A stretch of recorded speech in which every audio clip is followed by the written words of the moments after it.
asyhadu an la ilaha illallah wahdahu la syarikalah wa asyhadu anna Muhammadan abduhu wa rasuluhu alladzi la nabiyya wa la rasula ba'dah, amma ba'd. Faqala Allah ta'ala fil Qur'anil Karim, a'udzu billahi minasyaitonir rajim, ya ayyuhalladzina amanu taqullaha haqqa tuqatih wa la tamutunna illa wa antum muslimun. Baik, kawan-kawan sekalian, alhamdulillah pada kesempatan malam hari ini kita dapat berjumpa, berkumpul bersama dalam kegiatan Halaqah 2, Halaqah Pasca Taufik 1 yang diselenggarakan oleh Bidang Pendidikan PD Pemuda Persis Kota Bandung. Dan alhamdulillah ini hari kedua ya, dengan materi ketiga dari 12 pemateri yang insya Allah akan menemani kawan-kawan sekalian di Halaqah 2 ini. Insya Allah kesempatan kali ini kita akan membahas tentang Kitabut Tauhid bab 36 sampai ke 50. Namun sebelumnya saya ingin disclaimer terlebih dahulu. Jadi karena memang ceritanya yang akan mengisi dari materi ini sebenarnya bukan saya begitu. Tapi kemudian karena satu dan lain hal akhirnya di detik-detik terakhir jadi saya yang mengisi. Mungkin ini berkaitan dengan kualifikasi kejamiahan ya, bahwa kita tahu selain daripada orang-orang yang memang ditunjuk oleh pimpinan wilayah, juga ini harus berdasarkan klasifikasi atau kualifikasi jamiah diantaranya sudah tapik 2 gitu. Jadi kulantaran saya mah senang organisasi, lain ku bisa teuing nerangkeun ieu gitu. Tapi karena senang berorganisasi, kalau ada tapik selalu ikutan, ada halaqah selalu ikutan. Jadi ketempuhan gitu. Ya. Tapi tadi mudah-mudahan apa yang disampaikan oleh moderator ya dapat kita amalkan. Jadi orang sama-sama ridhonya. Saya ridho ngisi gitu. Antum pun ridho untuk mendengarkan begitu. Dan sebenarnya kalau berbicara tentang tauhid ini sudah menjadi satu landasan ya yang seharusnya bagi setiap muslim itu sudah benar-benar menjadi pegangan awal begitu. Hanya menyambung dari pembahasan dan perkataan Al-Ustadz Hamdan kemarin bahwa sayangnya memang menjadi autokritik bahwa di kita bab tauhid ini tidak benar-benar menjadi satu hal yang diutamakan begitu dalam beberapa tempat begitu ya. Sehingga Kitabut Tauhid ini harusnya menjadi kitab wajib ya yang dipelajari di berbagai lembaga pendidikan di Persatuan Islam. Nah, yang saya alami selama 6 tahun saya tidak mempelajari ini, apalagi syarahnya gitunya, diantaranya adalah Fathul Majid. Karena itu kemudian di tahun kemarin atau periode kemarin Bidang Pendidikan mengadakan kajian Fathul Majid. Namun sayangnya hanya terlaksana beberapa pertemuan saja. Nah, mudah-mudahan ini bisa menjadi trigger bagi kawan-kawan sekalian di cabang-cabang untuk kemudian lebih ya menggelorakan kajian tauhid ataupun kajian yang berkaitan dengan akidah, karena ini menjadi fondasi dan juga landasan kita dalam berucap, beramal maupun dalam berpikir. Baik kawan-kawan sekalian, ada waktu sampai 19.45, berarti ada 70 menit. Dan saya harus menjelaskan 15 bab ya, sehingga kurang lebih satu bab itu kalau tanpa ada tanya jawab sekitar 4-5 menit gitu. Sementara kalau melihat daripada syarahnya diantaranya Fathul Majid, ini syarahnya banyak ya sebenarnya, ini pembahasannya banyak gitu. Jadi mungkin akan ada beberapa bab yang hanya akan dibacakan saja secara sekilas, ada yang kemudian akan kita pertajam begitu dengan dalil-dalil dan juga keterangan-keterangan yang lain. Mudah-mudahan nanti ada waktu agar kita berdiskusi, mungkin kawan-kawan bisa menambahkan atau saling bertanya begitu ya. Nah, insya Allah untuk mempertajam dari materi yang akan kita bahas. Jadi mohon izin untuk nanti kiranya kalau adzan isya kita lanjutkan saja. Tapi kalau yang ingin sholat terlebih dahulu, tapi mah tenang cenah can sholat teh, ya mangga silahkan begitu ya. Tapi ge sarua tenang can sholat mah gitu. Gitu ya. Baik. Kita mulai saja. Sudah di-share ya di grup peserta untuk kitabnya. Ini kita masuk pada bab 36 tentang riya, maja afir riya begitu ya. Jadi karakteristik kitab tauhid ini manhajna dari Syekh Muhammad bin Abdul Wahhab. Beliau ketika menulis kitab tauhid ini langsung mencantumkan dalil utama ya. Kalau tidak Al-Qur'an, hadis ataupun asar sahabat ya, atau kaul para ulama begitu. Nah, bahkan judul-judulnya pun sama seperti Sahih Bukhari, terkadang mengambil dalam ayat-ayat begitu, judul babnya itu. Nah, yang pertama ini adalah maja afirria. Jadi hal-hal yang datang terhadap ria ya, atau yang dengan kata lain ini yang menyebabkan seseorang berbuat ria. Dalilnya dalam Quran surat Al-Kahfi ayat 110 ya. Sebentar. Jadi keluar ya. Auzubillahi minasyaitonirrajim. Qul innama ana basyarum mislukum yuha ilayya annama ilahukum ilahu wahid.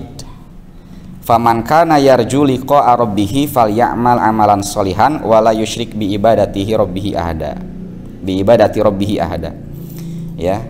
Katakanlah sesungguhnya aku ini adalah manusia biasa seperti kamu. Nah, kata Nabi Muhammad ya. Jadi Nabi Muhammad pun adalah manusia biasa seperti kita. Makanya nanti istilah manusia dalam Al-Quran disebut dengan beberapa istilah kan ya. Ada basyar. Nah, basyar ini kalau menurut Dr. Dedeng Rosyidin ini berkaitan dengan aspek-aspek biologis. Jadi Nabi Muhammad teh sarua jeung urang dina aspek biologis nama begitu.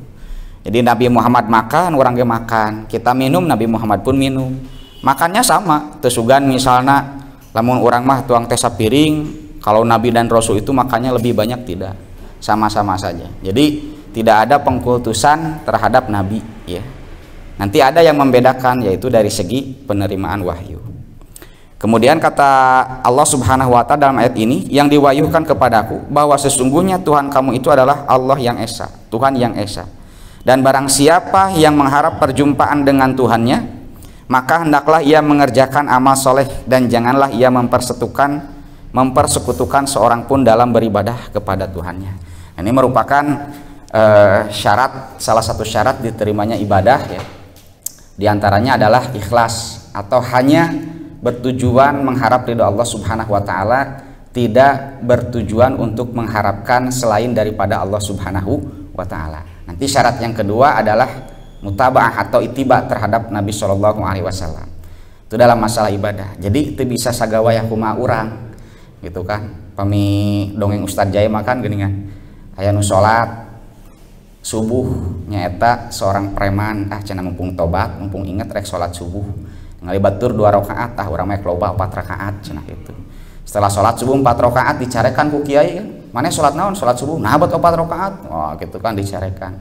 Tidak lama setelah itu datang temannya, mana nama sholat 2 rakaat, ditanya mana biar sholat subuh seberapa rakaat, 2 rakaat, aing mau 4 rakaat dicarekan cenah gitu. Padahal yang betul itu yang mana, yang 2 rakaat ya. Jadi masalah ibadah itu selain daripada ikhlas harus sesuai contoh Rasulullah Shallallahu Alaihi Wasallam. Bukan berdasarkan banyak atau sedikit, bukan berdasarkan orang itu mengerjakan atau tidak, tapi sesuai dengan contoh Rasulullah. Dan yang paling dasar itu adalah ikhlas. Sebab nanti ada amalan akhirat ya, yang kemudian justru menyebabkan dia masuk ke dalam neraka. Kita kenal ada sebuah hadis ya, di mana ada 3 orang yang pertama kali masuk neraka. Yang diantaranya adalah yang pertama adalah orang yang senantiasa mengajarkan Al-Quran, seorang qori begitu kan, sampai ketika ditanya oleh Allah, apa yang kau lakukan di dunia? Saya mempelajari Al-Quran, saya mengajarkan Al-Quran kepada manusia. Kata Allah apa? Kazabta kan, engkau berdusta. Kenapa? Karena tujuannya bukan untuk mengharap ridho Allah, tapi supaya disebut orang yang pintar, seorang alim, seorang ulama begitu. Ditendang saja ke neraka. Nu kadua aya nu jihad gitu kan, berperang di garda terdepan. Ketika ditanya oleh Allah, saya adalah orang yang terdepan membela agamamu. Kata Allah, kazabta gitu kan, engkau hanya ingin disebut sebagai pahlawan. Ditajong deui. Katiru orang yang berinfak gitu kan, ketika ditanya saya adalah orang yang paling gemar berinfak. Kata Allah, kazabta, ditajong deui kana neraka. Jadi aspek ikhlas ini sangat penting sekali. Nah, kenapa pembahasan ria tapi yang dijelaskan adalah ikhlas? Karena tadi menurut Ustadz Hamdan kan, kalau ingin mengetahui hakikat sesuatu, maka kita pun bisa mengetahui tersebut dengan mengetahui kebalikannya. Maka teringat perkataan Allahyarham Ustadz Abdurrahman ketika ditanya tentang aliran-aliran sesat, bagaimana caranya kita tahu bahwa ini aliran sesat, bahwa itu aliran sesat. Sementara aliran sesat itu kan banyak ya. Hanya cukup satu sebenarnya. Ketahui saja Islam yang hakiki itu seperti apa, Islam yang benar itu seperti apa. Kalau kita tahu Islam yang benar seperti apa, maka kita akan tahu hal-hal selain daripada itu adalah sesuatu yang sesat. gitu. Jadi kebalikan daripada ria itu adalah ikhlas ya. Nah, adapun ria itu ya berasal dari kata ro'a, artinya melihat, berarti memperlihatkan amalan. Memperlihatkan amalan dengan tujuan mendapatkan pujian dan sanjungan daripada manusia khususnya. Nah, dalam syarahnya, dalam Fathul Majid dijelaskan seperti, atau dalam hadis ini ya bahkan, seperti seseorang yang melaksanakan sholat kemudian memperindah,nya ya. Nah gitu kan, fayuzayyinu, nah, maka memperindah sholatahu, sholatnya, lima yaro min nazari rajulin, karena dia melihat ada orang yang memperhatikannya gitu ya. Jadi ningali aya batur ya sholat dilila-lila, padahal di imah nama sholatnya gancang gitunya, lekum leos gitu kan, oh aya nama aya batur gitu kan, jadi we dirada lila. Nah ini hati-hati punten, terutama bagi imam masjid. Nah juga terutama ya, ketika misalnya di masjidnya sering menjadi imam, pas kasumpingan misalnya awat atau bahkan pimpinan pusat, wah pimpinan pusat ya gitu kan, atau kadang kita mungkin pernah mengisi satu Jumatan nu di masjid eta teh aya petinggi Persis misalnya gitunya. Kalau saya pernah harita gitunya sholat ka Riung Bandung gitunya, pas ge kecalik ta sholat teh kan, tet pas ieu mangga Ustaz, pas di poin Ustaz Atib gitu kan, Ustaz mangga Ustaz kan gitu. Nah itu kan jadi apa, jadi gejolak tersendiri gitunya. Orang teh ira hadir rek nyarekan PPP sih gitu kan, kurang lebih gitu, tapi itu harus dijaga gitu ya. Ira hadir orang teh gitu kan. Aduh sebentar bentar ya diedit ya diedit gitu, insyaallah diedit ya Pak Jaka ya gitu. Jadi kayak pas Ustadz net gitu kan gitu. Jadi apa ya, balik lagi, jadi kita itu harus benar-benar ikhlas memurnikan hati kita di dalam beramal ya, baik dalam sholat ataupun dalam yang lainnya. Ada nanti sum'ah. Kalau sum'ah itu memperdengarkan amal soleh gitu. Nah biasanya hal-hal yang sifatnya perkataan, baik itu membaca Al-Quran, membaca zikir gitu ya. Nah itu pun bagian daripada sum'ah, kalau tujuannya bukan karena selain Allah Subhanahu wa ta'ala. Cenada abdi mah ieu mah kanggo dakwah nya mangga, da eta mah hate mah telangkung nu ngalakukeun. Cuman biasanya yang saya alami pribadi ini sangat tipis sekali gitu ya, antara niat kita ingin berdakwah dengan ingin ada terlihat ataupun terdengar oleh orang lain. Terutama tadi ketika ada orang-orang yang dianggap seseorang yang lebih gitu, seperti tadi misalnya akhwat kan, kenapa lebih ya, karena ada suatu kebahagiaan kalau kemudian kita dilihat oleh mereka, kamu jomblo mah gitunya gitu. Atau kemudian ada tadi petinggi-petinggi gitu kan, lain heureuy eta teh dipuji kawas kita budak teh mana, oh abdi di itu gitu kan, wah menisai pisan di awasana. Nah itu kan bukan suatu hal yang sederhana sebenarnya. Ketika didapatkan pujian seperti itu, maka harus benar-benar murni ya hati kita di dalam menjalankan suatu amalan. Nah maka lawan dari kata ria itu adalah ikhlas ya. Ikhlas itu bukan ridho, cek Ustaz ekamanya. Jadi beda antara ikhlas jeung ridho. Aya urang mah kadang kala mengartikan memahami ridho teh ku ikhlas gitu. Kamu sibahan cing ikhlas gitu nya. Padahal yang tepat itu apa? Cing ridho, menerima takdir Allah Subhanahu wa taala. Lamun ikhlas mah nya urang ngalakukeun amal tujuanna keur Allah gitu. Jeung biasana ikhlas teh berkonotasi sedih gitu, menderita gitu kan. Aya proyek ya di Jakarta, wih siap gitu kan, kan proyeknya proyek ikhlas ya kan, di pikiran teh ikhlas teh sedih gitu kan, cap nuhun gitu.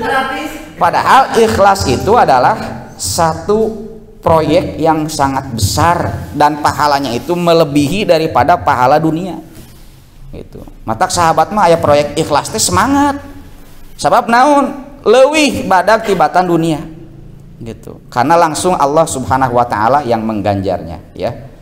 Nah begitu berkaitan dengan ikhlas. Kemudian di sini dicantumkan pula suatu hadis ya berkaitan dengan Oh, di sini tidak dicantumkan tapi dalam syarahnya ya.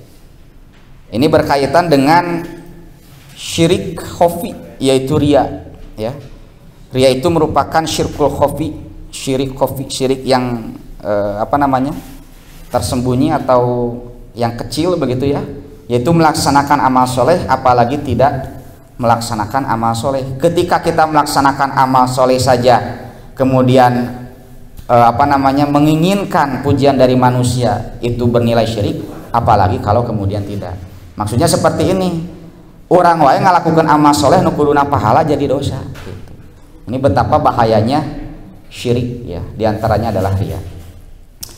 Kemudian masuk kepada bab 37, minasyirki iradatul insani bi amalihi dunya. Nah gitu ya. Yang kedua adalah melaksanakan amal soleh untuk kepentingan dunia. Nah kurang lebih seperti itu. Minasyirik itu adalah bagian daripada syirik. Ini ayatnya Quran surat Hud ayat ke-15, tapi untuk jelasnya ini ditambahkan satu ayat ke-16-nya. Man kana yuridul hayata dunya wa zinataha nuwaffi ilaihim a'malahum fiha wa hum fiha la yubkhasun. Barang siapa yang menghendaki kehidupan dunia dan perhiasannya, niscaya kami berikan kepada mereka balasan pekerjaan mereka di dunia dengan sempurna, dan mereka di dunia itu tidak akan dirugikan. Ulaikal ladzina laisa lahum fil akhirati illan nar. Dan itulah orang-orang yang tidak memperoleh di akhirat kecuali neraka. Wa habita ma sana'u fiha wa batilu ma kanu ya'malun. Dan lenyaplah di akhirat itu apa yang telah mereka usahakan di dunia, dan sia-sialah apa yang telah mereka kerjakan. Nah ini berkaitan dengan melakukan amal soleh untuk kepentingan dunia, itu juga bagian daripada syirik ya. Apa bedanya dengan riya?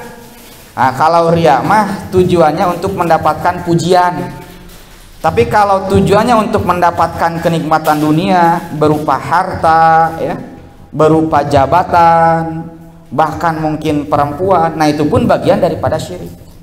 Nah ini yang dimaksud di dalam ayat ini, melakukan amal soleh untuk mendapatkan dunia.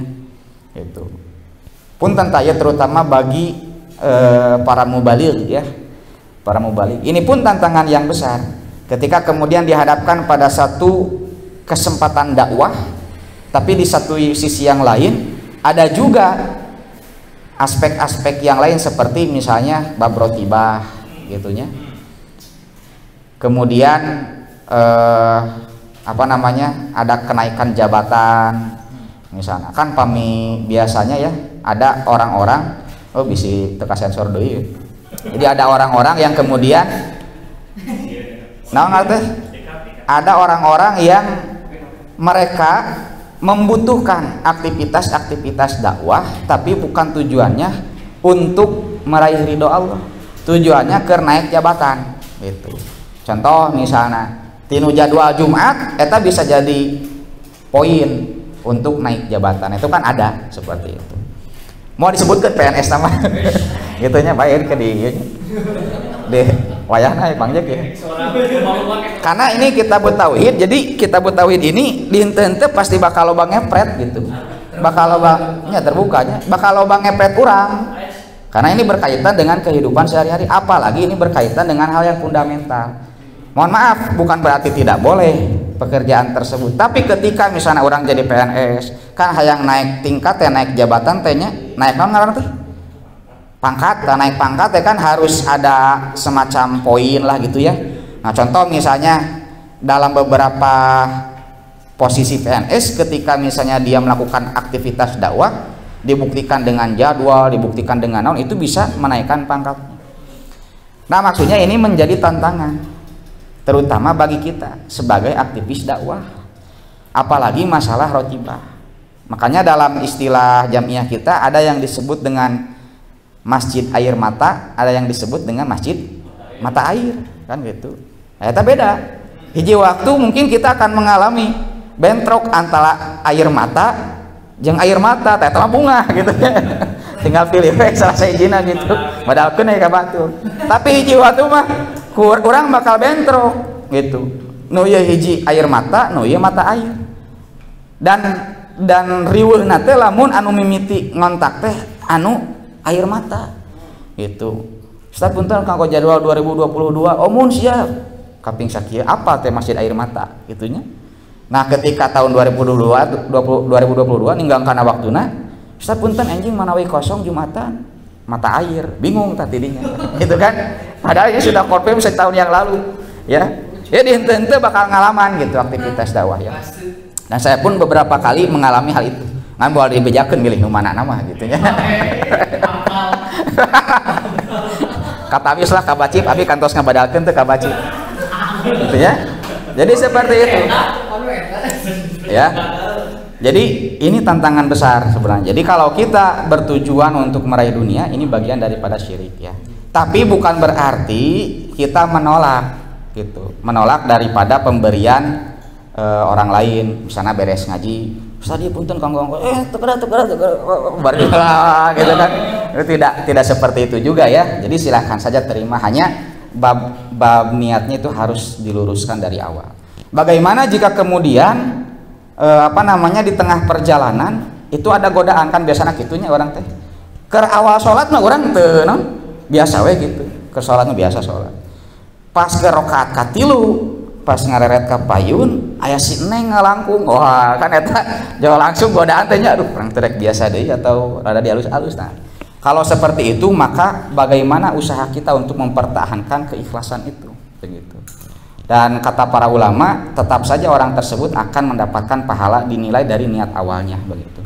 Adapun nanti amalnya berubah, nah ini tergantung dari sejauh mana kekuatan kita untuk mempertahankan keikhlasan itu. Ya, jadi bedanya bab yang pertama dan yang kedua, yang pertama itu lebih kepada menginginkan pujian, kalau yang kedua lebih kepada menginginkan dunia, ya, baik berupa harta, jabatan, wanita dan yang lainnya.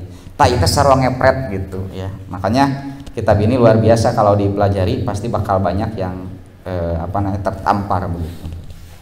Kemudian bab selanjutnya 38 ya. Man ata'al ulama'a wal umaro'a fi tahrimi ma halallahu wa tahlili ma haramallahu faqad ittakhadhahum arbaban min dunillah. Ya.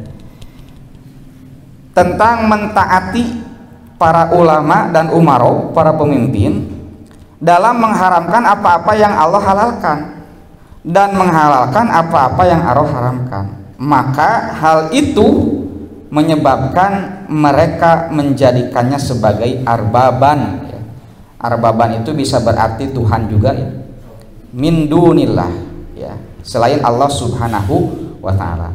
Nah, jadi kalau dalam kitab Tauhid Ustadz Aceng gitu ya, jadi ada 4 kan. Pertama alihah itu adalah sesuatu yang kita percayai bisa mendatangkan maslahat dan madorot gitu, seperti Allah itu alihah.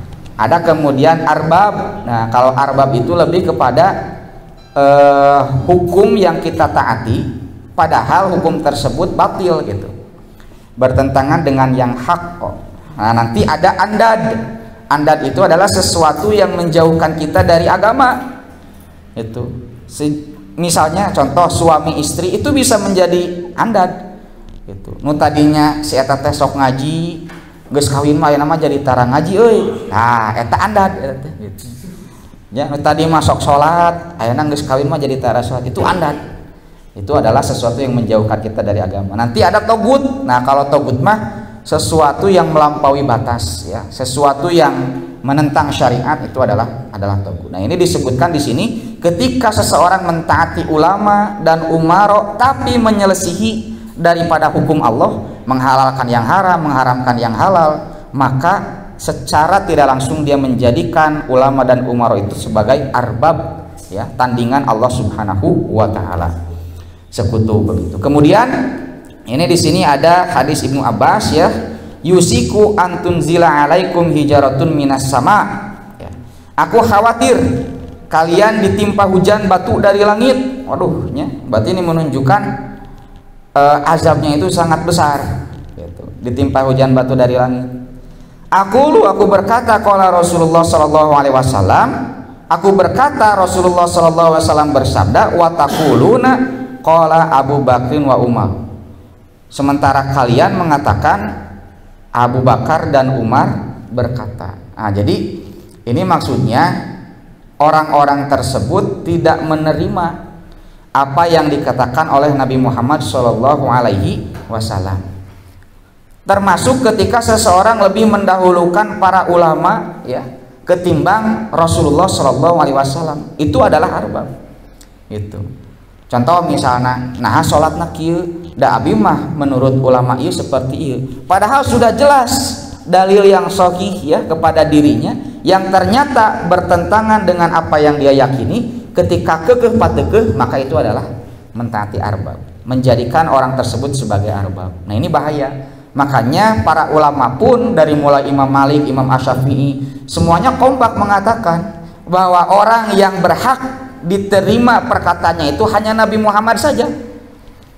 Selain Nabi Muhammad itu bisa diterima, bisa ditolak gitu. Artinya apa? Kalau sudah jelas datang kepada kita perkataan Rasul, apalagi Al-Qur'an, maka itu harus diterima. Sekalipun bertentangan dengan ketua kita, bertentangan dengan ulama kita, bertentangan dengan guru kita.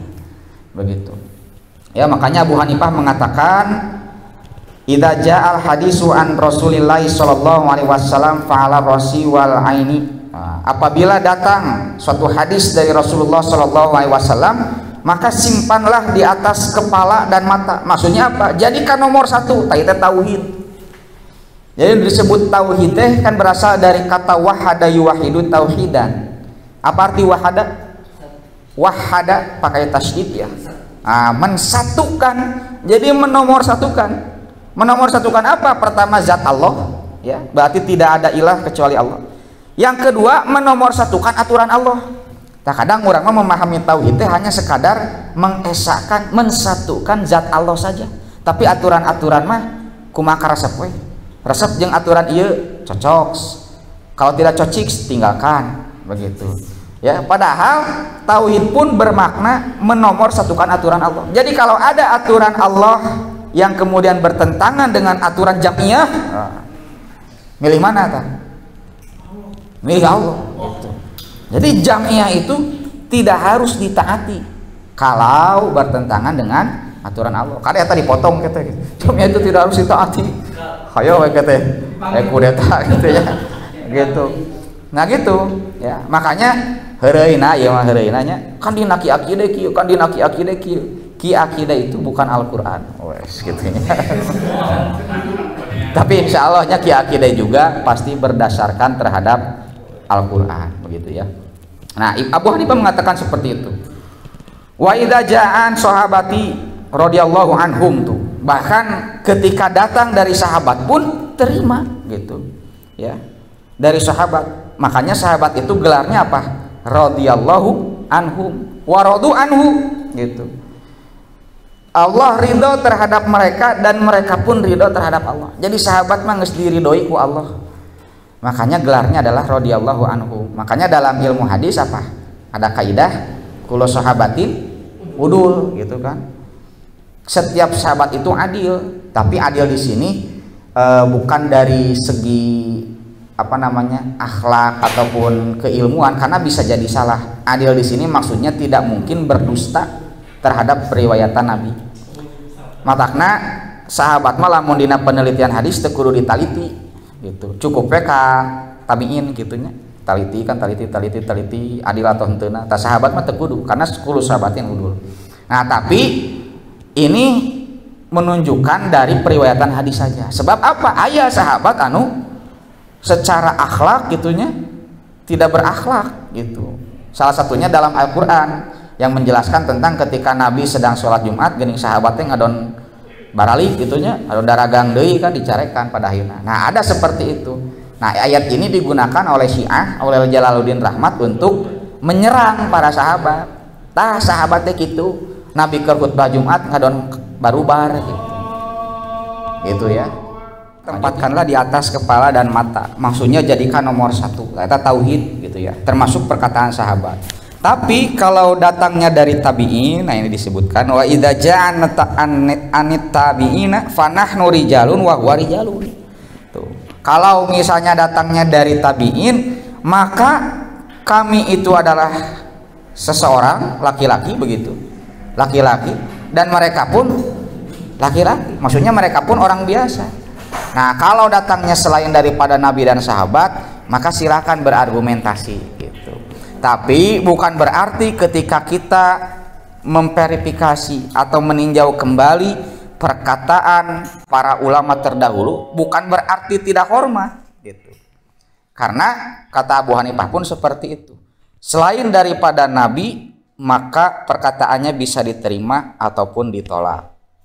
Nah, maka disebutkan pula oleh beliau, ya, apabila idza qultu qaulan wa kitabullahi yukhalifahu, ya, apabila aku mengatakan sesuatu sementara kitabullah menyelisihinya, Al-Qur'an menyelisihinya, fatraku qauli li kitabillah, maka tinggalkanlah perkataanku untuk mendapatkan kitabullah. Jadi kata Abu Hanifah pun, kalau perkataanku ini bertentangan dengan Al-Qur'an, tinggalkan perkataanku, ya. Idza kana qaulu Rasulillah sallallahu alaihi wasallam yukhalifu, bagaimana jika kemudian perkataan Rasul yang menyelisihinya? Qalu itsroku, ya, utsruku, itsroku atau utsruku, ya, qauli, tinggalkanlah perkataanku. Wakila idza kana qauli sahabatin yukhalifu, maka apabila perkataan sahabat yang menyelisihinya bagaimana? Utsruku qauli li qauli sahabati, tinggalkanlah perkataanku untuk mengambil perkataan sahabat, ya. Bahkan disebutkan ini Imam Syafi'i mengatakan idza wajadtum fi kitabi khilafun, ya, apabila kalian menemukan dalam kitabku ini perbedaan sunnati Rasulillah sallallahu alaihi wasallam, khilafus sunnati Rasulillah sallallahu alaihi wasallam, yang berbeda dengan sunnah Rasulullah sallallahu alaihi wasallam, fakhudhu sunnatar Rasulillah sallallahu alaihi wasallam, maka ambillah sunnah Rasulullah sallallahu alaihi wasallam, ya. Nah, maka ini menunjukkan bahwa mentaati ulama dan umaro itu harus sesuai dengan Allah Subhanahu wa taala dan Rasulnya, gitu ya. Makanya kan atiullah wa atiur rasul wa ulil amri minkum. Nah, kalau ulil amri itu tidak menggunakan atiu. Kenapa? Karena ada klausul taat itu ketika memang sesuai dengan Allah dan Rasulnya. Kalau berbeda seperti apa, maka boleh kita tidak mentaatinya. Gitu ya. Selanjutnya bab 39. Nah, ini berhakim kepada selain Allah dan Rasulnya. Ayatnya Quran surat An-Nisa ayat ke-60. Alam taro ilal ladina yaz'umuna annahum amanu bima unzila ilaika wa ma unzila min qablika yuriduna ayatahakamu ila taghuti wa qad umiru ayakfuru bih wa yuridu syaitanu ayyudillahum dhalalan ba'ida. Apakah kamu tidak memperhatikan orang-orang yang mengaku dirinya telah beriman kepada apa yang diturunkan kepadamu dan kepada apa yang diturunkan sebelum kamu? Mereka hendak berhakim kepada togut, padahal mereka telah diperintahkan mengingkari togut itu. Dan syaitan bermaksud menyesatkan mereka dengan penyesatan yang sejauh-jauhnya. Nah, asbabun nuzul terhadap ayat ini adalah ketika ada dua pendapat. Ada pertengkaran antara orang Yahudi dan juga orang munafik. Jadi Yahudi jeung munafik milih mana? Mending mana Yahudi jeung munafik? Oh, mana? Tapi kalau dilihat dari azabnya, pedihan munafik ya. Karena munafik itu apa? Aspal ya. Aspal dihandap. Jadi paling dasar kerakna neraka nganduana lagi kita berlindung daripada keduanya. Jadi ayah Yahudi jeung munafik pasea gitu. Tah ceuk Yahudi mah kieu cenah. Geus urang barikeun ka Muhammad cenah. Kenapa Yahudi memilih mengembalikan kepada Nabi Muhammad? Karena Yahudi yakin Nabi Muhammad moal menerima suap gitu. Jadi pasti akan berlaku adil, objektif gitu. Tapi munafik mengatakan geus urang balikeun ka dukun cenah gitu. Nah, pada akhirnya kemudian sepakatlah mereka mengembalikan kepada dukun. Jadi aya pasea diadukeun gitunya. Akhirnya mereka mengambil dukun sebagai mediator. Nah, ini orang-orang munafik, maka turunlah ayat ini. Nah, ada juga yang mengatakan asbabun nuzul dari ayat ini adalah ketika ada dua orang yang bertengkar, ya, dua orang yang bertengkar, kemudian dua-duanya atau yang satu ingin kepada Rasulullah, yang satu tidak ingin. Maka kemudian sepakatlah mereka untuk mengadukannya kepada Umar gitu. Jadi lain ke Rasulullah tapi ke Umar. Tak ke Umar teh ditanya, nah bet bebejaka saya teu ka Rasulullah nu hiji mahnya da abdi teh hoyong kalau Rasulullah ngan ieu alimeun, leres antum alim mohon di ku aing kadek nah gitu. Dipancung ayeuna gitu. Jadi gitu Umar mah. Jadi lamun pasea gitu nya teu balik ka Rasulullah dikadek ku Umar mah gitu. Nah bet ka saya cenah bebeja teh. Abi mah da salesna mah hoyong Umar cenah. Ngan ieu alim ieu gitu. Terus alim salira mohon aku aing kadek jebret paeh gitu. Nah jadi itu adalah asbabun nuzulnya. Makanya dalam ayat yang lain saya pernah membaca ada Zubair ya, Zubair dan juga seorang Yahudi yang sedang bertengkar bab masalah perairan sawah atau perairan kebun gitu. Jadi pas ya cai teh ka mana heula, nah ka Zubair heula atau kasih orang Yahudi ini gitu ya. Sampai kemudian diadukanlah kepada Rasul, cek Rasul ka Zubair heula kemudian kepada orang Yahudi. Nah, si orang Yahudi kemudian protes. Rasul, kenapa kepada Zubair dulu? Apakah karena Zubair ini anak bibimu? Itu kan. Nah, Rasul ambek tidinya. Itu padahal Rasul itu objektif dengan berbagai pertimbangan, bukan karena nepotisme.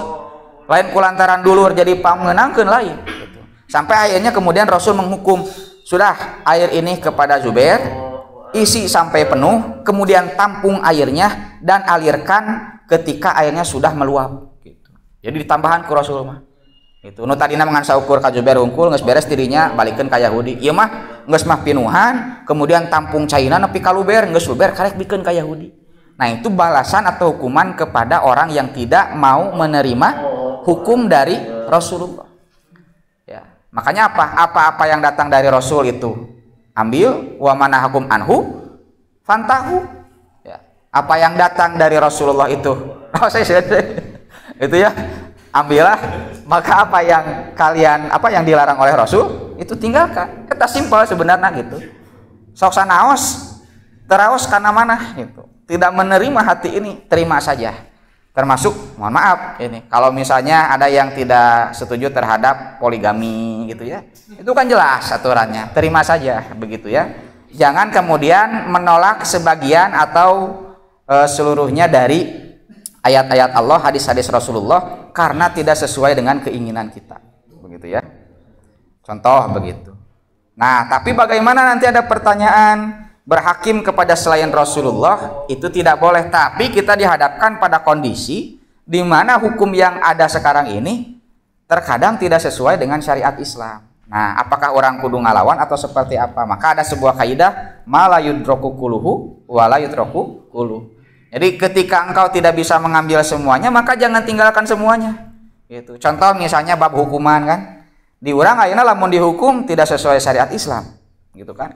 Ada yang dipenjara, ada yang seperti apa. Sementara syariat Islam menghendaki hukum yang lain. Nah, bagaimana kita menyikapinya?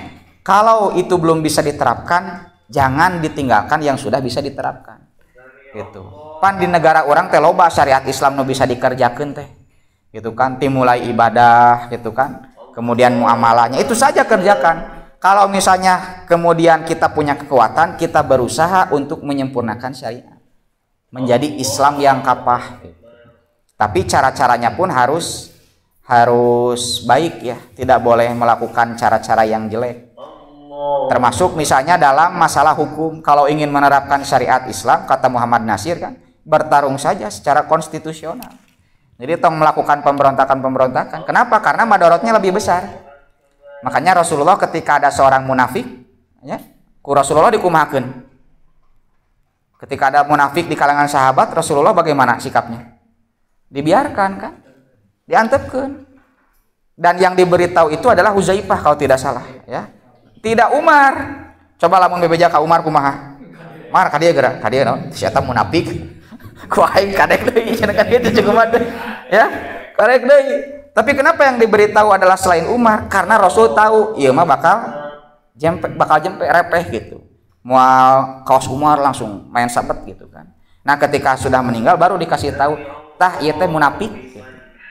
Nah, kenapa Rasul tidak memberitahu sahabat tentang ada seorang munafik di kalangan sahabat?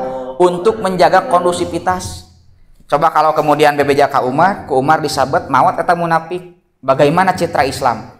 Oh, geuning sesama kaum muslimin saling membunuh gitu. Nah, jadi dalam menerapkan syariat Islam khususnya di negara yang belum menerapkan 100% syariat Islam, maka jalankanlah sesuai dengan konstitusional. Sok di dia aya nu jago politik, aya nu jago hukum, silahkan bertarung secara konstitusional.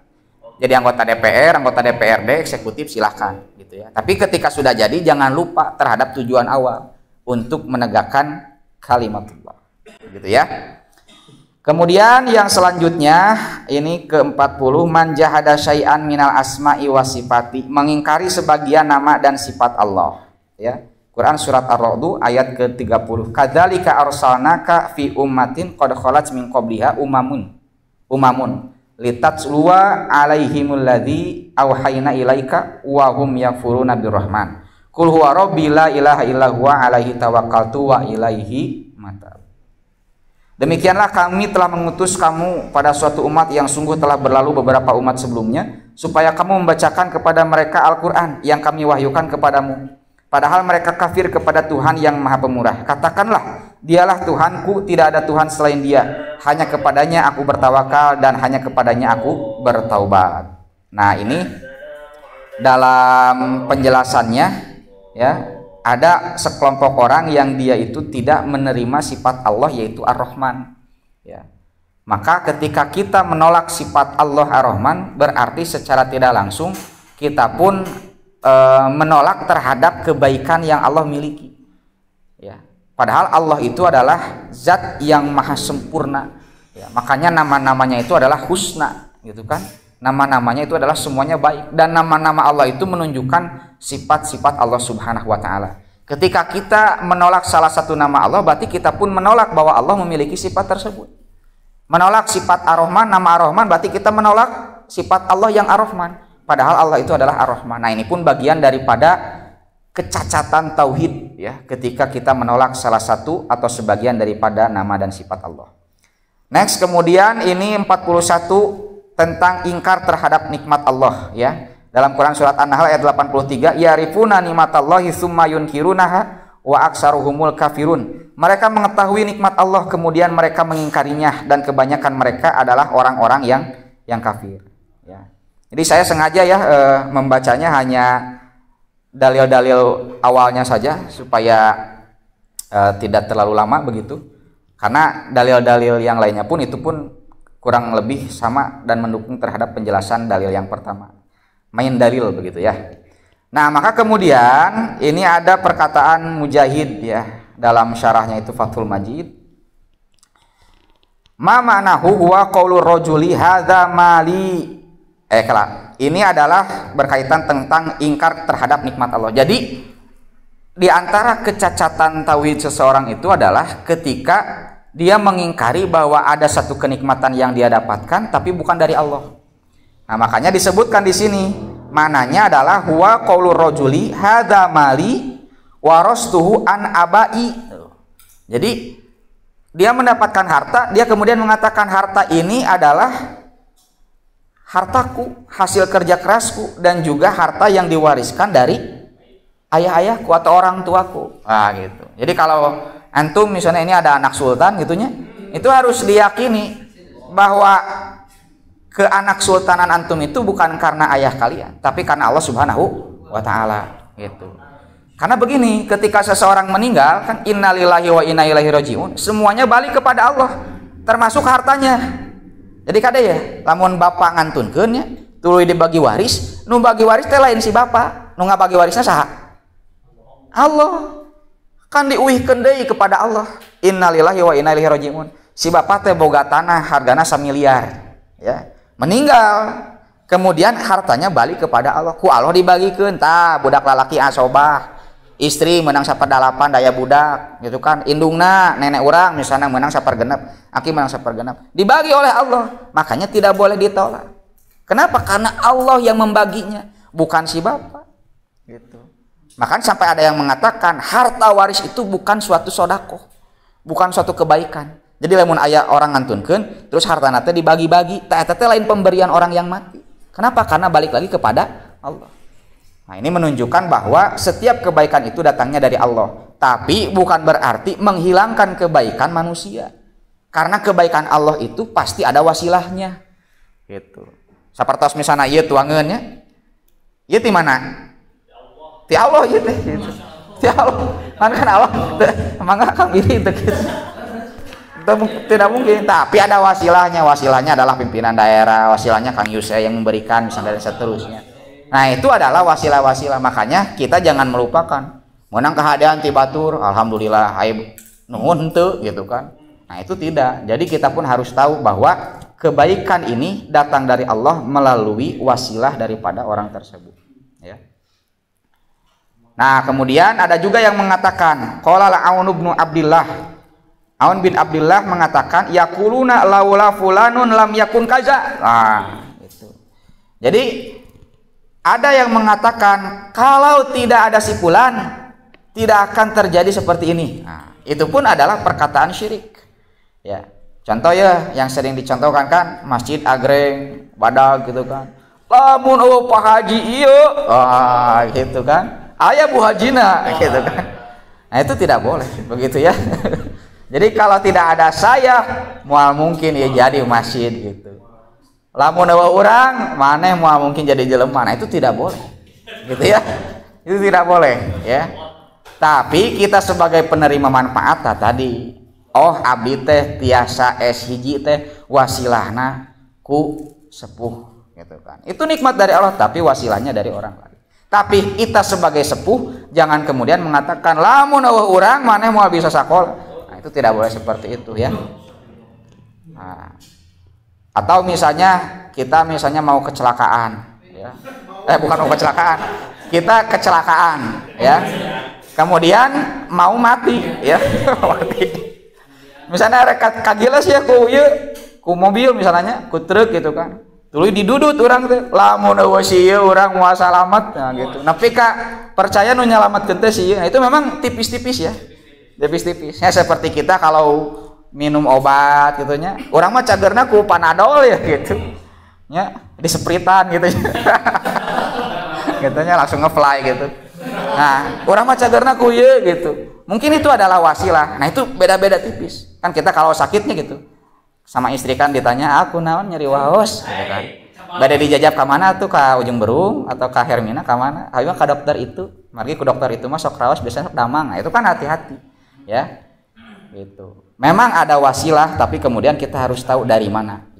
Nah, makanya orang yang menggunakan akalnya teh pasti mentas ke Allah gitu. Dalam Quran surat Ali Imran kan disebutkan alladzina yazkurunallaha qiyaman wa qu'udan wa ala junubihim wa yatafakkaruna fi khalqis samawati wal ard rabbana ma khalaqta hadza batila subhanaka faqina adzabannar. Jadi ketika seseorang melihat fenomena yang ada di sekitarnya, baik penciptaan langit dan bumi, pergantian siang dan malam ya, eta teh dengan saukur eureun kadinya hungku tapi mentas ka Allah. Makanya ayat tasbih subhanaka kan. Jadi lamun orang ningali alam semesta indah sekali gitu kan. Gitu. Emang ngomongna masya Allah tapi teu inget kan nyiptakeunna gitu. Gitu kan. Kalau kita lihat kayak di TV ya, ada tontonan hewan-hewanan, kemudian geografi, nasional geografi kan gitunya, aya tanaman-tanaman gitu kan, kita takjub gitu. Wih, hewan ieu bisa kieu, tanaman ieu bisa kieu. Tapi poho anu nyiptakeunna. Gitu kan.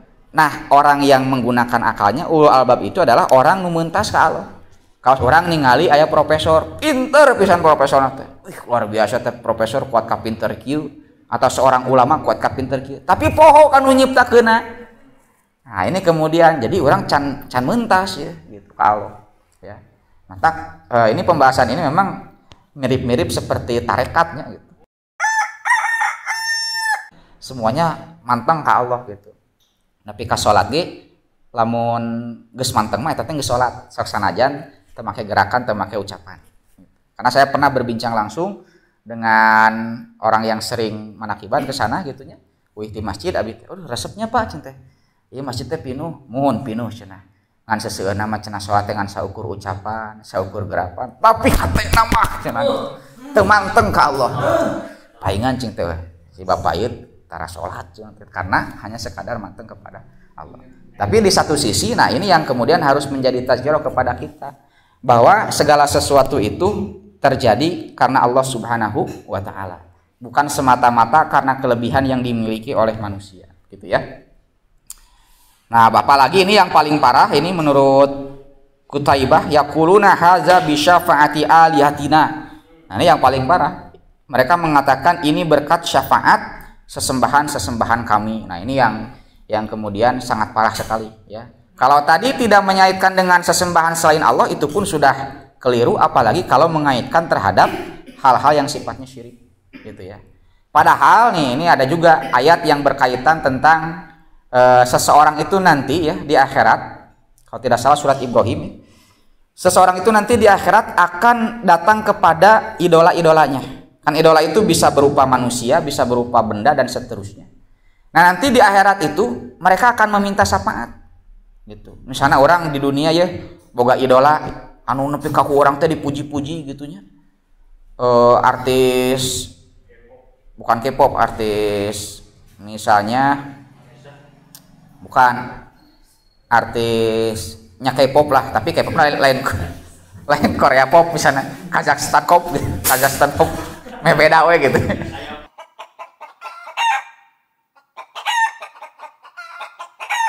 Nah, contoh misalnya kita punya idola, tangketnya di akhirat teh orang teh bakal datang ke idola orang teh. Ya. Saya itu idola kamu, tolong berikan syafaat kepadaku. Kita cek manehna kumaha, urang wae ripuh cenah. Komarek mere syafaat ka maneh gitu. Sampai kemudian oh berarti orang teh bisa selamat ya. Berdiskusi sampai kemudian kita dengan idola kita itu ya, kalau ditakdirkan nanti masuk neraka misalnya gitu. Oh iya salahna setan ya, kusabab setan baheula ngagoda urang, cenah urang salahkeun setan hayu. Datang ke neraka, diontrog setan teh. Sampai kemudian berkata kepada setan, setan gara-gara maneh ya, urang jadi cilaka, gitu kan. Kata setan apa? Teu bisa kitu. Da urang mah geus mere nyaho, tah ieu ti Allah, ieu ceuk urang. Nah habeut ngilu gitu. Nah, artinya apa? Apa yang kemudian kita ikuti hari ini kelak akan berdampak terhadap kita di akhirat. Jadi hati-hati di dalam mengikuti, menjadikan sesuatu sebagai alihah ya, sebagai sesuatu yang memberi manfaat. Karena yang memberi manfaat dan memberi madarat itu adalah Allah Subhanahu wa taala. Dalam dalil yang lain kan disebutkan tidaklah sesuatu itu bisa memberikan manfaat kecuali Allah Subhanahu wa taala mengizinkan. Dan ketika seseorang itu atau sesuatu memberikan madarat itu tidak bisa kalau Allah tidak mengizinkan. Makanya nanti perkataan seorang mukmin itu harus insya Allah. Insya Allah itu artinya jika Allah kemudian mengizinkan. Tadi orang mah insya Allah teh kadang artinya teh naon? Mual gitu. Rek halako mual, insya Allah berarti mual gitu ya. Kadang orang gitu. Padahal insya Allah itu adalah ketika seseorang sudah berikhtiar maksimal gitunya. Rek halako mual, insya Allah artinya erek manehna teh, erek usaha. Teu bisa halako lamun ku Allah teu diizinan gitu. Jadi intinya seperti itu. Kemudian 42 kita singkat saja ya. Ini larangan menjadikan sekutu bagi Allah Subhanahu wa taala. Fala taj'alu lillahi andada wa antum talamun, dan janganlah kamu mengadakan sekutu-sekutu bagi Allah padahal kamu mengetahui. Nah, ini ada perkataan ya dari Ibnu Abbas berkaitan dengan ayat tersebut. Ia menafsirkan membuat andad adalah perbuatan syirik, suatu perbuatan dosa yang lebih sulit untuk dikenali daripada semut kecil yang merayap di atas batu hitam dan pada malam yang kelam. Coba bayangkan. Jadi andad ya, syirik itu sangat ya tadi gitunya kayak ria itu kan sangat samar sekali. Seperti kita melihat jelma hidung di nabat melihat semut hitam di atas batu yang hitam pada malam hari pakai kacamata hitam gitu. Mau ditambahan mah gitunya. Jadi keur mah poek hidung samar gitu. Nah, itu adalah syirik. Makanya harus hati-hati ya terhadap syirik itu. Tipis begitu kan dengan ikhlas. Yaitu seperti ucapan Anda, demi Allah dan demi hidupmu wahai fulan, serta demi hidupku. Atau kalau bukan karena anjing kecil orang ini, tentu kita didatangi pencuri-pencuri itu tuh. Cacakan aya nu maok wae misalnya, kulantaran aya anjing digonggong gitunya, kemudian kabur, oh menawa anjing ieu. Nah, itu bagian daripada syirik menurut Ibnu Abbas. Ya, berkaitan dengan ayat tersebut. Jadi sangat tipis sekali andad ataupun syirik itu ya. Seperti seekor semut yang merayap di atas batu hitam pada malam yang kelam ya. Dan yang lainnya. Nah, termasuk juga ketika di kita kan sering ada ya jimat. Nah, jimat untuk menghalau pencuri. Nyata di antara nate Quran surah Yasin ya. Wa ja'alna baina aidihim sadda wa min khalfihim sadda gitu kan. Dan Allah menjadikan di depannya itu ada penghalang, di belakangnya penghalang. Ta biasana ku jelema teh sok dijadikeun jimat keur penangkal pencurian. Jadi sok ditempelkeun ayat eta teh tadi pantau-pantau teh di dapur gitunya sok ditempelkeun. Sangkan tidak ada pencuri yang masuk ke rumahnya. Hiji waktu mah kapalingan. Padahal geus ditempelkeun ayat eta. Kira-kira naon alasanna? Karena ternyata pencuri pun maca ayat eta. Jadi Allah memberikan penghalang di depan dan di belakang. Oh, pencuri maca. Berarti orang caranya kudu kasisi gitu kan. Kasisi ayeuna mah kapalingan nu disalahkeun saha? Allah gitu. Wah, teu manjur geuning ayat teh terjadi cenah. Bukan gitu. Nah, itu kesalahan berpikir ya dalam menempatkan ayat. Jadi memahami ayat itu jangan sembarangan. Gitunya ayat ieu dijadikan ubar ieu, ayat ieu dijadikan kenaon. Padahal itu adalah suatu kekeliruan. Nah, bahkan Umar bin Khattab mengatakan bahwasannya Rasulullah SAW bersabda, barang siapa yang bersumpah dengan menyebut selain nama Allah, maka dia telah berbuat kafir dan syirik. Itu bahkan ketika kita bersumpah selain Allah pun sama. Ini hati-hati. Di orang sok diplesetkeun gitunya. Demi Alek cenah kitu. Itu suka diplesetkan, itu bahaya ya. Jangan sampai seperti itu. Kemudian bab 43, ini orang yang tidak rela terhadap sumpah yang menggunakan nama Allah. Ya, ayatnya atau hadisnya, hadis riwayat Ibnu Majah, la tahlifu bi abaikum man halafa billahi falyasduq wa man khulifa lahu billahi fayarda wa man lam yarda falaysa minallah. Janganlah kalian bersumpah dengan nama nenek moyang kalian. Barang siapa yang bersumpah dengan nama Allah, maka hendaknya ia jujur, dan barang siapa yang diberi sumpah dengan nama Allah, hendaknya ia terima. Barang siapa yang tidak rela menerima sumpahnya, maka lepaslah ia dari Allah Subhanahu wa taala. Nah, jadi kalau ada orang ya yang sudah bersumpah dengan nama Allah, misalnya akhirnya aya nu maok ya. Eta teh can benar-benar aya bukti, karek kapergok ku batur gitunya.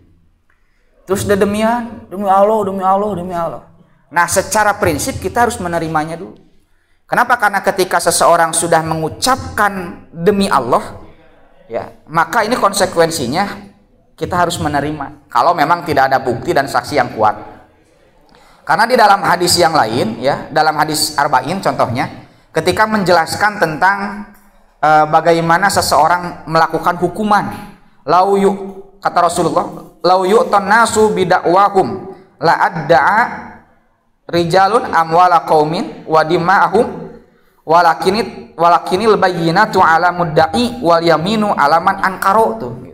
Kata Rasulullah, seandainya setiap manusia dipenuhi tuntutan, niscaya orang-orang akan menuntut harta dan darah suatu kaum. Maksudnya apa? Kalau misalnya setiap orang yang menuntut itu diterima, pasti orang-orang itu akan mengambil harta dan jiwa dari suatu kaum. Contoh misalnya, abi bade laporan ya, Pak Hakim, saya dikepret, gitu kan? Cek hakim teh, oh nya diterima, sok kepret deui, oh ngepret teh. Jadi orang teh bakal berlaku enak gitu. Kalau hukum, setiap hukum itu orang yang mengadu akan diterima. Pak Hakim, dia punya hutang ke saya 10 juta, can dibayar, oh sok bayar tuh. Jadi menang duit orang teh. Padahal misalnya tidak seperti itu. Nah makanya di dalam perhakiman, di dalam pengadilan, ya itu harus ada dua unsur. Yang pertama apa? Al-bayyinah. Yang kedua adalah wal yamin. Yamin itu artinya kanan. Maksudnya apa? Orang Arab kalau bersumpah suka mengacungkan tangan kanan. Sumpah kita. Jadi harus ada dua unsur. Jadi yang pertama al-bayyinah, saksi atau bukti. Jadi tidak setiap pengaduan itu harus diterima. Seperti misalnya Ali bin Abi Thalib kan, ketika kehilangan baju besinya, kemudian dia menemukan bajunya tersebut ada di tangan orang Nasrani. Sekali tetan orang sih, lain iman orang gitu kan. Akhirnya diadukan kepada hakim, namanya Syurai. Kan cek hakim kumaha, datangkan saksi atau bukti kepadaku. Didatangkan dua saksi, salah satunya anaknya Ali, yaitu Hasan. Cek hakim kumaha, punten, tidak bisa seorang anak menjadi saksi dari ayahnya. Itu cek Ali kumaha, manya mana terpercaya ka urang, kan urang teh khalifah sahabat Nabi, sanes kitu Ali gitu. Ini sudah syariat Islam, tidak boleh. Akhirnya Surah memenangkan orang Nasrani. Nah orang Nasrani kataji, wah luar biasa ya hukum Islam. Nepi ka objektif cacakannya teh Ali nu ngadukeun teh gitu. Ya akhirnya kemudian dia mengembalikan baju besinya. Ali ini adalah punyamu, gitu kan. Cik ari kumaha sok ditarima, geus bikeun deui we, geus jujur. Akhirnya dibalikan lagi kepada orang Nasrani. Nah, ini adalah objektivitas di dalam hukum, ya. Termasuk ketika seseorang sudah bersumpah, maneh ngabohongnya, henteu cing demi Allah, geus we eta mah, eureun. Tapi nanti balasannya, nanti dalam syarahnya, menurut Ibnu Daqiqil Aid ya, syarah Arba'in itu. Jadi orang yang bersumpah dengan nama Allah tapi kemudian dia berdusta, maka disebut sumpahnya itu adalah yaminul ghamus. Ya. Jadi sumpah yang mencelupkan dirinya ke dalam api neraka. Sumpah yang mencelup. Jadi lamun orang babari kitunya ngucapkan sumpah, orang tengah jailan weh nyumputkeun mos. Oh kumanehnya? Henteu cing demi Allah. Nah, gitunya. Padahal orang menyumputkeun eta teh yaminul ghamus. Mencelupkan kita ke dalam neraka. Maka hati-hati ya dalam berlaku dan berucap, apalagi kalau sudah berkaitan dengan sumpah gitu. Sumpah saya tong sumpah karena Allah. Kan tadi kita menang. Demi na, kok aya digini lain nama. Cing demi Allah wa Rasulullah. Aduh kata mah. Gitu ya. Itu tidak boleh ya. Demi Allah wa Rasulullah gitu. Nah, konsekuensi seseorang yang mengucapkan sumpah demi Allah itu, konsekuensi hukumnya dia akan terbebas dari hukum. Gitu. Jadi lamun datang pengaduan terus manehna teh demi Allah saya tidak melakukannya, itu hakim pasti akan menentukan dia tidak bersalah. Makanya demi Allah itu derajatnya tinggi sekali di mata hukum. Tak urang masuk di downgrade kawas tadi heureuy demi Allah itu tidak boleh seperti itu ya. Nah maka orang yang tidak rela terhadap sumpah yang menggunakan nama Allah pun itu sama gitu. Orang teh apa si eta teh mau ngan si eta geus demi Allah wayahna we. Lamun orang teu narima sarua jeung teu narima Allah eta teh gitu. Ya. Demi Allah saya tidak ada bukti, tidak ada saksi, wayahna we narima. Keun kumaha Allah engke balasana mah gitu. Nah, kalau kita tidak menerima kekeh pateukeun padahal saya geus sumpah demi Allah. Nah, ini yang kemudian disebutkan di dalam kitab tauhid ini adalah suatu penyimpangan akidah ya, penyimpangan tauhid. Ya, dan barang siapa yang diberi sumpah dengan nama Allah hendaknya ia terima. Barang siapa yang tidak rela menerima sumpahnya, maka lepaslah ia dari Allah.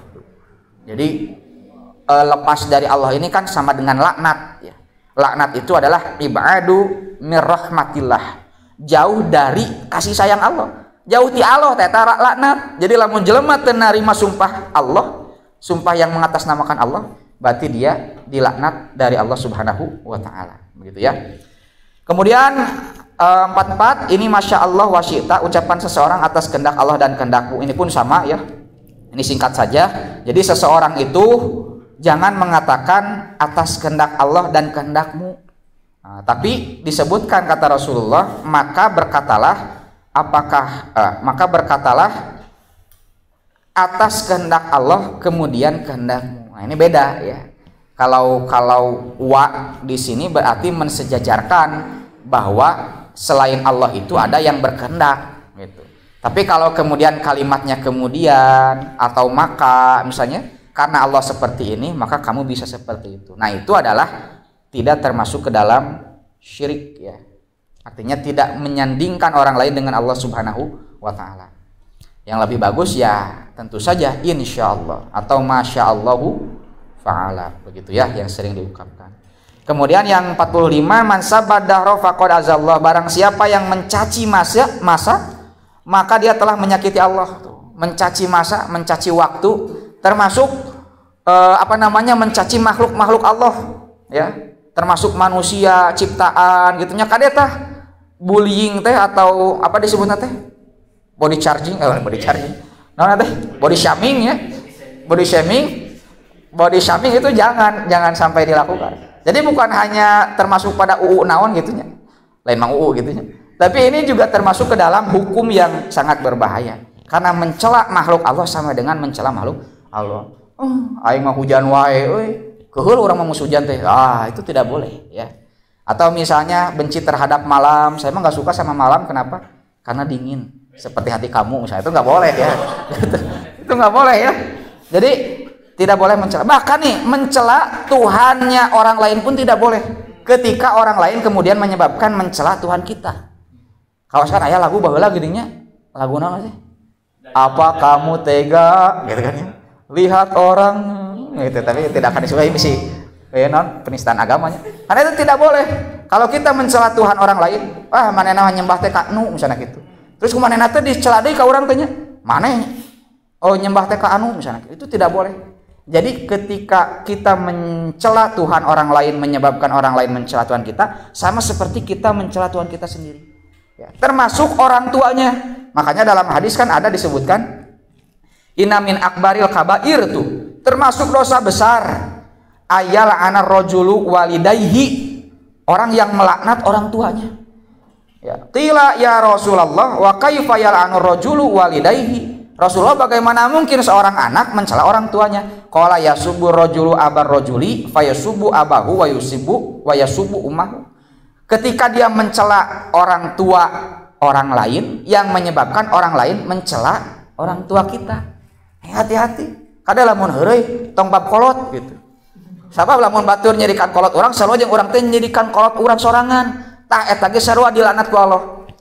Alhamdulillahnya aya nama geus jarang lah gitu barudak nu lama-lama ke urang nya inget teh baheula gitu. Punten ieu biri aya nu sami naminanya gitu.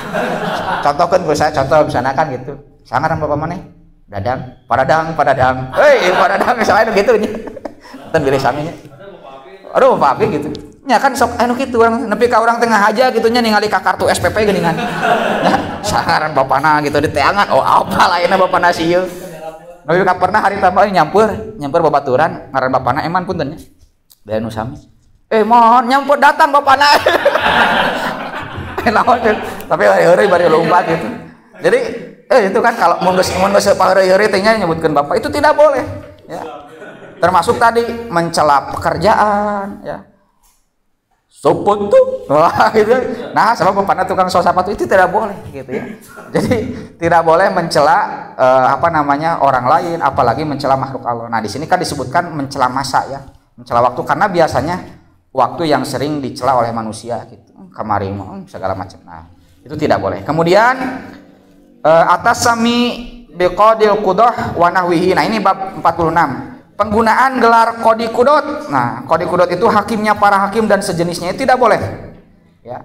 Nah, dalam hadis disebutkan yang artinya sesungguhnya nama gelar yang paling hina di sisi Allah adalah gelarnya rajanya para raja. Ya. Dan tiada raja yang memiliki kekuasaan mutlak kecuali Allah. Jadi tidak boleh menggelari seseorang itu qadil qudot, ya, hakimnya para hakim, atau malikul malik, ya, malikul malak, rajanya para raja. Mau dina bahasa orang king of the king gitu kan, core of the core gitu. Itu tidak boleh ya.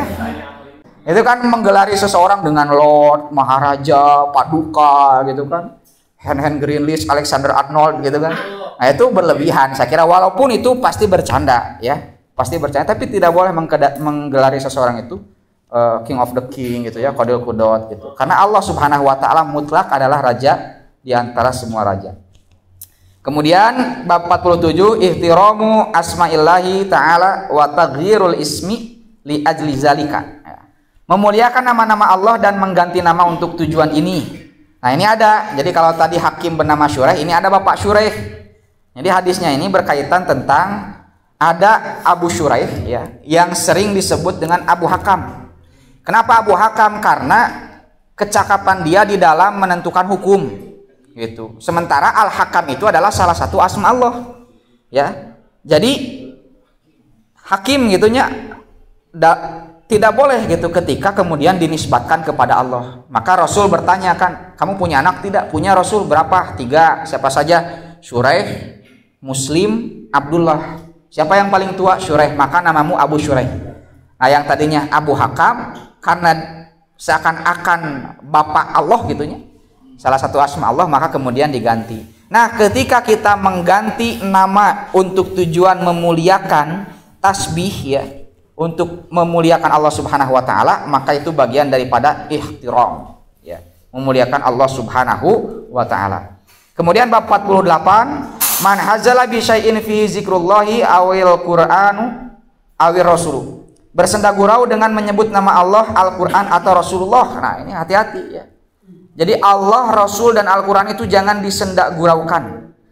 Ya. Itu bisa menjadi penistaan agama ya. Hati-hati ya. Makanya Ahok kemudian kenapa diserang gitu ya, karena jelas ya. Jelas menyerang, menistakan agama. Termasuk banyak ya kasus orang yang menggambar Nabi Muhammad, bahkan menyebutkan Nabi Muhammad itu pedofil dan yang lainnya, mohon maaf itu harus diserang. Maksudnya harus diserang teh kudu dilawan gitu. Sebab apa? Karena itu bagian daripada dosa yang besar.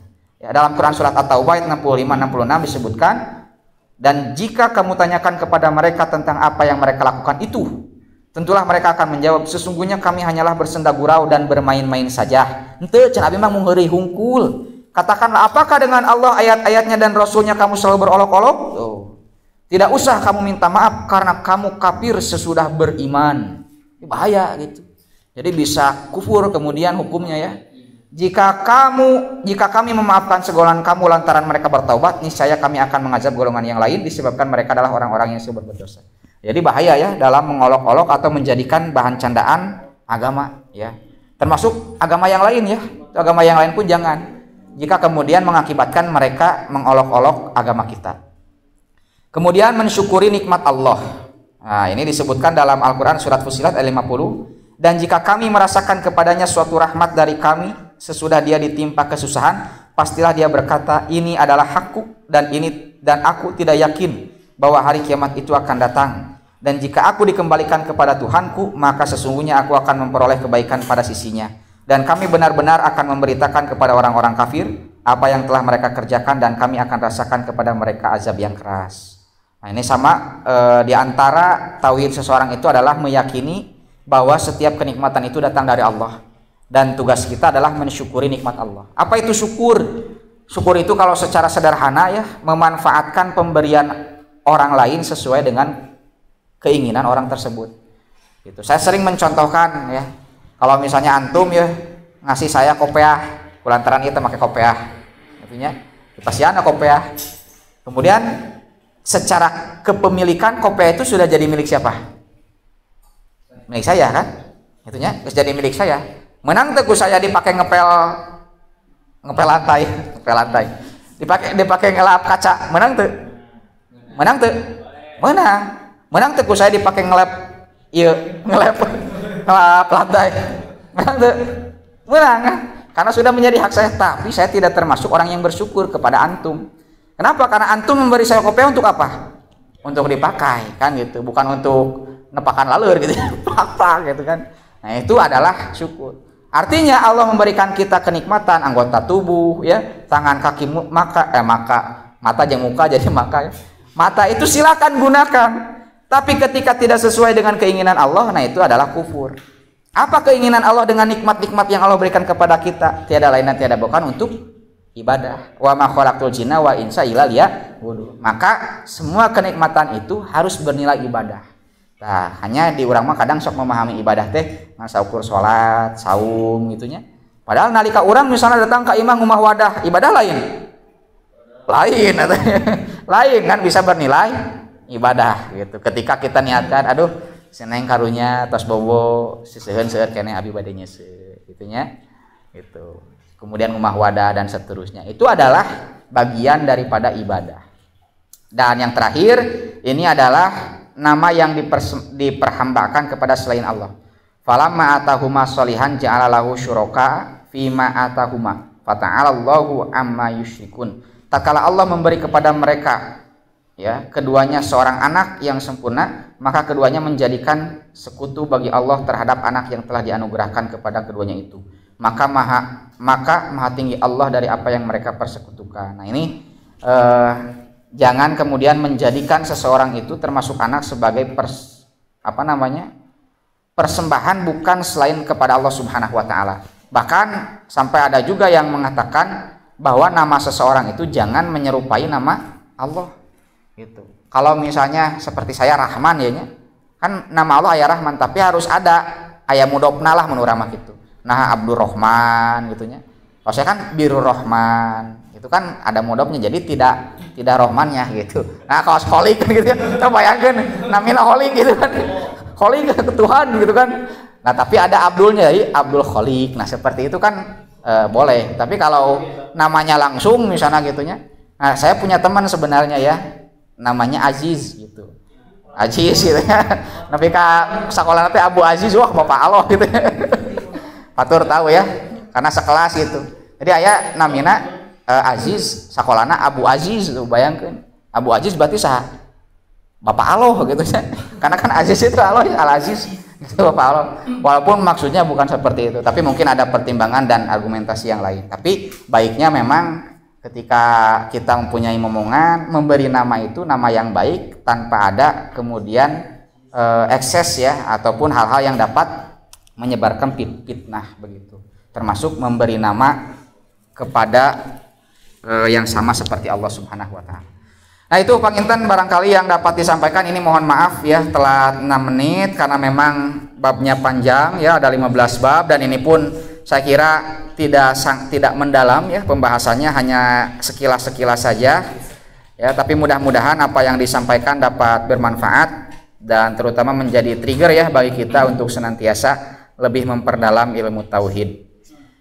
Kitu Panginten sementawis nu tiasa kapihatur, hapunten samudaya kalepatan. Aya pertanyaan tidak?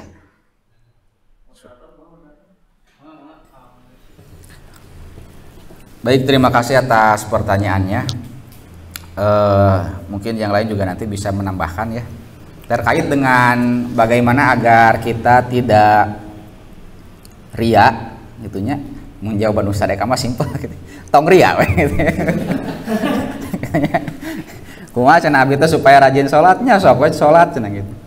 Nah, memang tentu bab masalah ria, masalah qalb ini, karena kan berbicara tentang af'alul qalb ya, itu berkaitan dengan keimanan. Maka bagaimana kemudian kita bisa meningkatkan keimanan kita supaya bisa terhindar daripada penyakit-penyakit hati, diantaranya adalah syirik begitu. Nah, dalam keterangan kan disebutkan bahwa kuatnya iman itu, meningkatnya iman itu dengan apa? Dengan taat kan, dengan senantiasa beribadah. Maka ketika kita kemudian senantiasa beribadah, senantiasa mencari ilmu, ya, bergaul dengan orang-orang yang salih, gitu, bermuhasabah, itu insya Allah akan setidaknya membentengi diri kita dari perkara ria. Walaupun yang namanya setan mah pasti akan terus menggoda, gitu. Tong boro dinu hal-hal nu sifatna tadinya. Kadang ketika kita melakukan ibadah pun setan mah sok aya wae. Dina salat kan urang ningali misalnya gigireun make baju anyar, paling nganjuk cenah kitu keur salat eta teh. Keur salat ngaleret kitu nya, rada ningali gitu. Paling nganjuk cenah kitu teh keur dina salat. Matakna ketika beres salat bacaan yang pertama kita baca apa? Istighfar kan, astagfirullah. Jadi tantangan itu pasti ada, tapi kemudian bagaimana kita treatment menjaganya adalah senantiasa menguatkan keimanan. Menguatkan keimanan itu ada dengan ketaatan, dengan beribadah begitu. Kemudian yang kedua terkait naon tadi teh? Takdir ya. Jadi kan ada takdir yang bisa dirubah, ada takdir yang tidak bisa diubah begitu. Saya lupa lagi ya.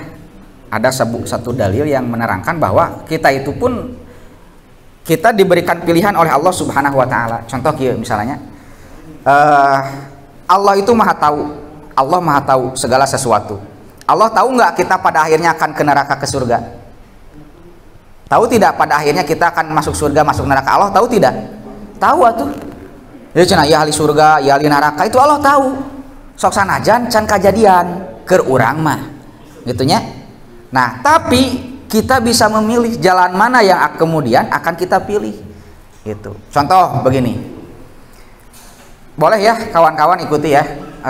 Coba angkat tangan kanan. Oke, cukup. Nah, gitunya. Ketika saya bilang coba angkat tangan kanan, Allah tahu nggak siapa yang akan angkat tangan kanan, siapa yang tidak akan? Allah tahu tidak? Tahu, gitu. Allah tahu, si pasti bakal angkat tangan kanan, si mau. Allah tahu, begitu. Tapi ketika kalian diberikan pilihan, kita memilih kan, bade ngangkat tangan, bade mua, ngangkat tangan, naon-naonan sih ngangkat tangan, gitunya. Rek cicing wae ada dititah ngangkat tangan. Nah, itu kan ada gejolak dalam hati kita. Artinya kita bisa melakukan amal itu sesuai dengan pilihan yang Allah berikan kepada kita. Jadi Allah memberikan pilihan kepada kita, kita mau ambil yang mana Allah sudah tahu. Apakah kemudian Allah yang menggerakkan? Tidak. Itu karena Allah sudah memberikan pilihan. Nah, makanya jangan kemudian kita menyalahkan Allah terhadap dosa yang kita lakukan. Kenapa? Karena kita bisa meninggalkan dosa tersebut. Gitu. Anu jinah tadi, abi mah jinah teh da kulantaran ku Allah dijinahkeun. Mana bisa teh ninggalkeun jinah harita? Bisa. Lalu kenapa kemudian berzinah? Karena dirinya memilih terhadap zina. Jadi memang ini pembahasannya cukup sensitif dan cukup apa ya, rumit gitunya, saya liur gitunya. Karena ya jelas Allah memberikan pilihan dan kita memilih gitu, mau pilih jalan yang mana, apakah jalan yang dilalui oleh Rasul atau jalan yang dilalui oleh syaitan. Kurang lebih seperti itu ya. Kemudian yang ketiga terkait ilmu faraid, sudah ya, saya kurang tahu ya bagaimana pendapat orang yang kemudian mengatakan bahwa faraid itu tidak wajib ya. Hanya yang saya tahu justru dalam hukum Islam ketika seseorang meninggal itu ya kemudian terapkanlah hukum Islam yang kita sebut dengan ilmu faraid itu. Begitu. Apakah kemudian ada hal-hal yang sifatnya mendesak, itu saya kurang tahu, tapi sebenarnya hal-hal yang sifatnya mendesak, hal-hal yang sifatnya manusiawi, contoh misalnya ya, ketika misalnya seorang meninggal ya, dia punya istri satu, kemudian anak laki-lakinya kecil, budakna menang asobah kan, ai istrina ngan saukur saperdalapan gitu, orang tuanya sudah tua renta misalnya gitu, tapi anaknya maju usahana. Nah apakah warisannya tetap diberikan kepada anaknya? Tetap. Soal nanti kemudian kepantasan ya anak tersebut memberikan harta kepada orang tua, nah itu tergantung daripada setelah pembagian itu. Nu penting mah dibagi heula. Kan kadang orang teh kieu dina kahirupan sehari-hari teh aya nu maot ieu. Tapi indungna teh aya keneh. Nya mah keur teu boga harta, tapi budakna meunang roba. Geus atuh ieu mah bikeun ka si mamah kabeh, tah teu kitu.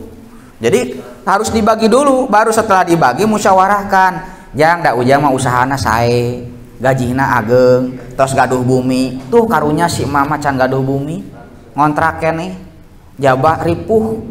Atuh meureunan bagian waris teh cobi bagikeun ka si emak. Tah eta beda lagi. Tapi secara pembagian itu harus dibagikan. Nah, saya kira alternatif tersebut tetap bisa dilakukan dengan hukum waris faraid. Gitu. Apakah kemudian ada hal-hal yang mengakibatkan faraid itu tidak berlaku? Nah, saya kurang tahu. Mungkin Ustaz Abdul Khalik bertanya seperti itu karena sudah tahu ya. Ada kasusnya ya. Ngetes gitu. Gitu pangintennya, sementara Ismah. Cekap pangintennya? Penasaran eta karunya? Sawias? Oh iya. Nya jadi itu ngomong jadi. Hiji.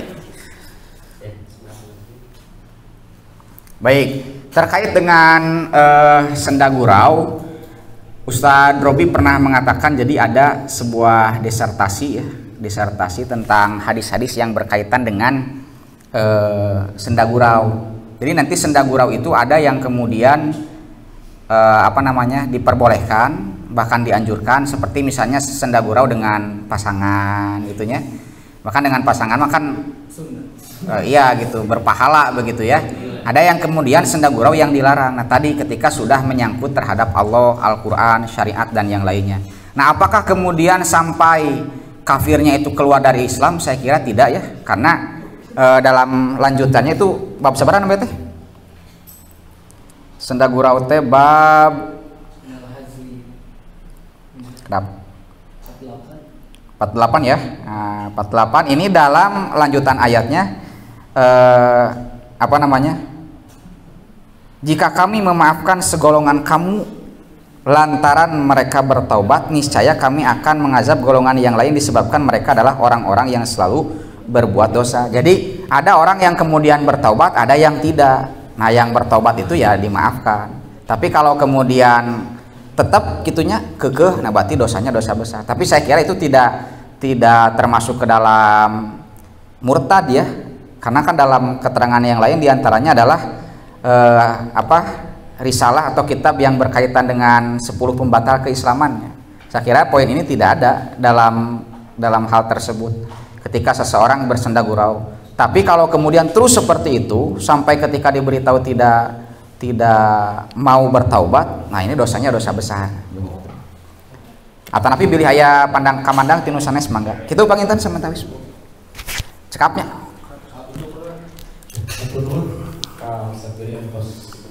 Jawab juga patarosan. Mungkin untuk pertanyaan cukup sekian karena waktu nyelek ya San. Ya. Masih ada materi yang kedua dari lesson dulu. Alhamdulillah, mudah-mudahan materi yang disampaikan kali ini bisa terserap oleh kita dan menjadi ilmu bagi kita semua.